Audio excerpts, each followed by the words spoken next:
اعوذ باللہ من الشیطان الرجیم بسم اللہ الرحمن الرحیم انا اعطیناک الکوثر آمنت باللہ صدق اللہ مولانا العظیم وبلغنا رسولہ النبی الکریم الامین۔ جب بھی عید قربان نزدیک آتی ہے تو غیر مقلدین وہابی حضرات کی جانب سے یہ شور غوغا بڑے زور اور شور سے کیا جاتا ہے اور لوگوں کو کے دلوں میں شکوک و شبہات ڈالے جاتے ہیں کہ بھینس کی قربانی جائز نہیں ہے۔ اب میں عوام اہل سنت کے سامنے ایک چیز پیش کرتا ہوں کہ یہ کہتے ہیں بھینس کی قربانی جائز نہیں ہے، لیکن انہی کی کتب کے اندر لکھا ہے کہ مرغ کی قربانی جائز ہے، مرغ کی قربانی جائز ہے اور بھینس کی قربانی ناجائز۔ یہ بھی ایک عجیب منطق ہے۔ سوال کیا گیا اور فتاوی کا نام ہے فتاوی ستاریہ، جلد نمبر 2، عبدالغفار سلفی، صفحہ نمبر 72 پہ جواب دیتے ہیں کہ شرعاً مرغ کی قربانی جائز ہے، کوئی غریب اگر اس مسئلے پر عمل کرے تو اسے مورد الزام نہ بنانا چاہیے۔ جی مرغ کی قربانی یہ کر سکتے ہیں لیکن بھینس کی قربانی نہیں کر سکتے۔ پوچھا جائے مرغ کی قربانی کا ثبوت کہاں ہے تو آگے سے دانت نکال کر جناب پرے ہو جاتے ہیں۔ دوسرا ان کا انہی کے گھر سے فتاوی، میں نے گھر بیٹھ کے نہیں لکھا، انہی کا ہے فتاوی ثنائیہ جلد اول۔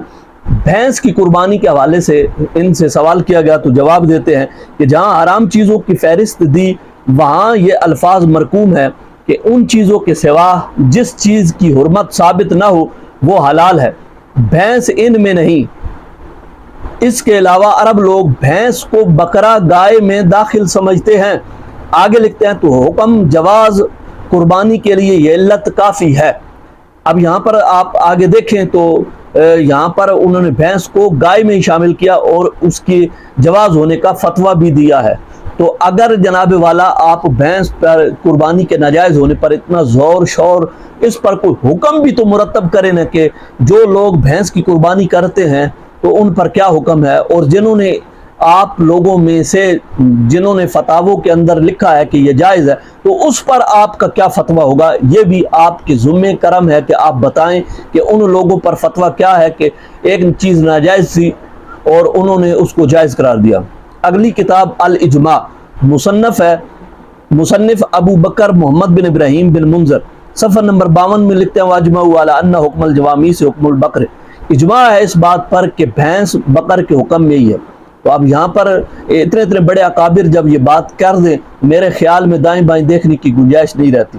اگلی کتاب بڑی مشہور ہے المصنف ابن ابی شیبہ مجلد سابق، تو اس کے اندر امام حسن بصری کے حوالے سے عن الحسن انہ کان یقول الجوامیس بمنزلۃ البقر، تو کہتے ہیں کہ یہ جو بھینس ہے یہ گائے کے ہی درجے میں، گائے کی ہی جنس میں ہے۔